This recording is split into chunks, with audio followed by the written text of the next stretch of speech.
अगर किसी को मारना है तो अपने काम से मारो, सलीम जावेद ने अपने काम से ही मारा। ये कहा है सलमान खान साहब ने एंग्री यंग मैन सीरीज़ के अंदर। सीरीज़ आ चुकी है, आज सुबह मैंने देखी है। नॉन स्टॉप सारे एपिसोड देखे हैं। जिस तरीके के एफर्ट मैंने करे हैं इस सीरीज़ को देखने के, वो मैं ही जानता हूँ because I badly wanted to see it, and non stop मैंने देखा है, and I had absolutely wonderful time just watching it. देखिए, बहुत से लोगों को सलीम जावेद की कहानी के बारे में बहुत से मोटे मोटे तौर पे चीज़ें पता है। यहाँ पर जो सीरीज़ है, अगर उसके अंदर आप समझ लीजिए कि अगर सलमान खान इन्वॉल्व हैं, अगर उसमें जोया इन्वॉल्व हैं, अगर उसमें रीमा अगर उसमें इन्वॉल्व हैं, तो आपको ये पहले से आपको अंदाज़ा होता है कि इसके अंदर कुछ ना कुछ अलग चीज़ होगी। जो जिस तरीके से उसको उसको कहने की कोशिश की गई है वो बहुत ही इंटरेस्टिंग है, बहुत ही इंगेजिंग है। नुआंसेस हैं जो कि बहुत ही ज़्यादा इंटरेस्टिंग है। अब अगर हम इसमें बात करें, देखिए एक बहुत इंपॉर्टेंट सी चीज़ है, मे भी शायद जिसके बारे में कोई भी बात नहीं कर रहा है। देखिए, सलीम साहब, जावेद साहब स्टॉलवर्ड्स, उनके दोनों के इंडिविजुअल जो बच्चे भी हैं वो भी they are having power centres within the film industry right now.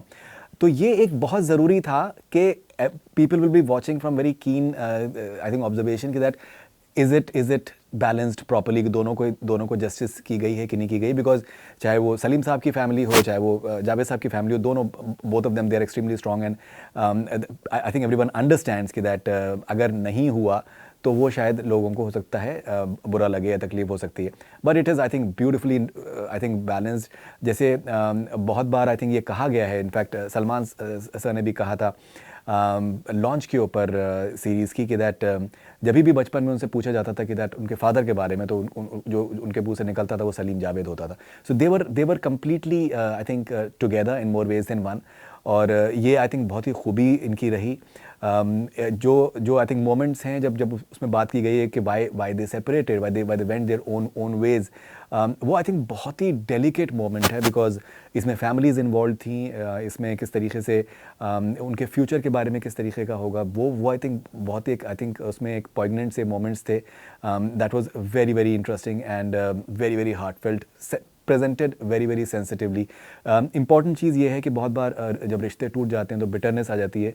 यहाँ पर बिटरनेस नहीं थी उस लिहाज से। आज भी दोनों जो हैं आई थिंक कमाल की उनके अंदर एक शफ़क़त है, मोहब्बत है। जावेद साहब एडमिट करते हैं कि that because of lack of father figure in his life and his issues with his father, Salim साहब and Salma ji prove to be in a way parents to him in more ways than one. So I think बहुत ही I think engaging ये series है, 3 part की series है। जिस तरीके की कामयाबी इन लोगों ने देखी, जो एक कॉन्फिडेंस लेवल था इन लोगों का, जो राइटर्स को जो उन्होंने एक इज्जत दिलाई है, वो आई थिंक एक्स्ट्रॉर्डनरी है। मेरे ख्याल से कभी वो हुआ ही नहीं उसके बाद में। अमिताभ बच्चन साहब टॉप पे थे, उनसे 1 लाख रुपए ज़्यादा इनको चाहिए था, उनको मिला। आई थिंक मेरे ख्याल से शायद उससे पहले कभी किसी राइटर ने ये आई थिंक फीट अचीव नहीं किया था, और शायद आगे भी शायद ना कर पाएँ। Truly extraordinary. जिस तरीके से उनका एक सक्सेस रेशियो था, जिस तरीके का उनका एक the way they just वोव everything together. दीवार और शोले एक साथ रिलीज़ होती हैं 1975 में। Deewaar gets all the awards for story, screenplay and direction, and just imagine Sholay को अवार्ड्स नहीं मिलते हैं। सो आई थिंक वो आई थिंक बहुत एक इंटरेस्टिंग फिनोमिनन है। ये एक हमें समझना बहुत ज़रूरी होगा कि जो एक एलिमेंट ऑफ एक ह्यूमर है उन दोनों की ज़िंदगी में, वो किस तरीके से सामने आता है इस पूरी सीरीज़ के अंदर। एक जो एलिमेंट ऑफ सफरिंग है, पेन है, दोनों की इंडिविजुअल लाइफ्स में, स्पेशली चाइल्डहुड दोनों का बिल्कुल भी अच्छा नहीं रहा। तो उसके बारे में बात करते हुए किस तरीके से एकदम बिल्कुल उनकी आंखें भर आती हैं, किस तरीके से उनके बच्चों की भी एकदम बिल्कुल आइज टर्न वॉइस बहुत इंटरेस्टिंग है। जावेद साहब की जो फर्स्ट मैरिज क्रम्बल होती है, उसके बारे में आई थिंक बहुत ही इंटरेस्टिंग से मोमेंट्स हैं। सलीम साहब की हेलेन जी के साथ में जब शादी होती है, किस तरीके से पूरी फैमिली रिस्पेक्ट करती है, वो एक बहुत इंटरेस्टिंग मोमेंट्स है। एक आखिर में एक बहुत ही ज़्यादा मुझे लगा कि एक फैसिनेटिंग आई थिंक एक चंक है जहाँ पर राइटर्स के बारे में बात होती है। बहुत ही नुआंस्ड कॉन्वर्जेशन है वो। Dibakar Banerjee, I think, has said some wonderful things. In fact, what Dibakar said that the fact that writers को उतनी इज्जत नहीं मिलती है, some of the very good writers they turn directors so that उनको एक तरीके का acceptance मिल सके, and they ended up being mediocre directors. Very poignant, I think, statement from Dibakar Banerjee. Hrithik Roshan, Amir Khan, Shah Rukh Khan, Farah Khan, so many people from within the industry, trade people like Komal Nahata ji, so many people they have just I think poured their hearts out. और देखिए interesting चीज़ क्या होती है कि जब narrative है उसके अंदर दो अलग अलग पर्सपेक्टिव्स हैं और आपको उसमें एनालाइज करना है कि क्या सही, क्या कौन से शायद एनालिसिस सही होगा। शोले रिलीज़ होती है, स्टार्ट जो है बिल्कुल अच्छा नहीं है। जावेद साहब कहते हैं कि दैट इमरजेंसी मीटिंग हुई, रमेश जी ने कहा कि दैट मे बी हमें शायद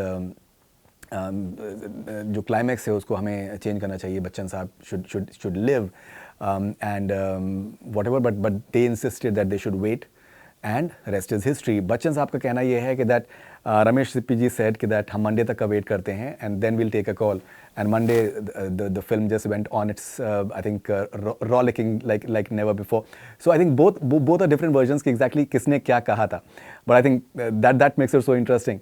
And I think it's an absolutely, I think, fascinating analysis of their success, why they went wrong with Iman Dharam, for example, what really crumbled down Shaan in a way, their quest for writing very very interesting characters. अगर certain scenes को उन्होंने अगर कहीं से pick भी किया है, उसके बारे में भी बहुत ही candidly admit किया है और ये भी कहा है कि that why was it that other people they could not really recreate maybe the way they did certain scenes, and Javed Sahab has also said that he would never think of doing it today because at that point of time English films release नहीं होती थी ज़्यादा, and they were pretty sure कि that certain चीज़ें जो है वो notice नहीं की जाएंगी, but today is a very very different era altogether.